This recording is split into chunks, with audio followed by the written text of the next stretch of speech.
My video today, I'd like to show you the use of a strap, a prop, to undo forward head posture and slumpasana if your laptop is truly a laptop, or you're working in a coffee shop or in a place where you don't really have the proper ergonomic setup and you're finding that you're shortening the front, the head is coming forward, the shoulders coming forward. So think about this posture and then where we're going to get to by the end. The yoga strap is a wonderful tool to keep your head on top of your chest on top of your pelvis, and it's something that you can do, mine's tangled, it's something that you can put on and kind of forget about, and it will remind you every time. So, you're going to take this strap, make sure it's not twisted at all, around your back so the ends are pretty even.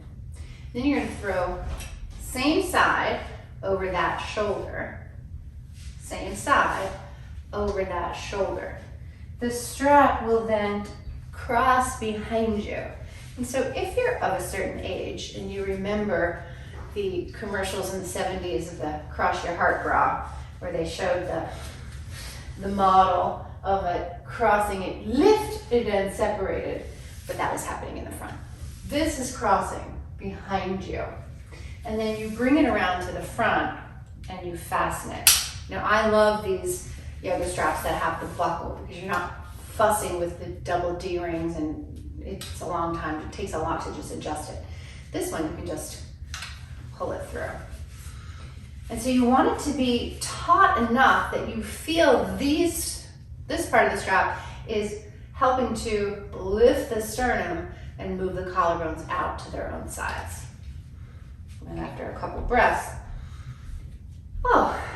you can tighten it even more.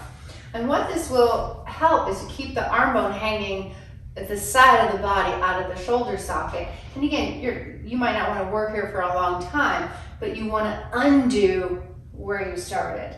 And if you're working and you start slumping again, you'll feel that right away in the back of your neck. You'll feel it, you're kind of, the strap is saying, no, no, no, no, no, no. You actually belong here, which is a much better place for the spine, for the head, for the lungs, and you're really over your pelvis. And then you can even play with the strap around the cylinder of the rib cage. Well, you can send the breath into the back. You can send the breath out to the side. So it's this nice connection, a kinesthetic connection that you can play with and send the breath everywhere, because wherever you take your mind, the size of the strap. Lateral breath, back of the strap. Back to front of the strap. Well, then you're just breathing more efficiently and you're using all of your lung tissue. So try that. Let me know how it goes. And happy Yoga Therapy Thursday.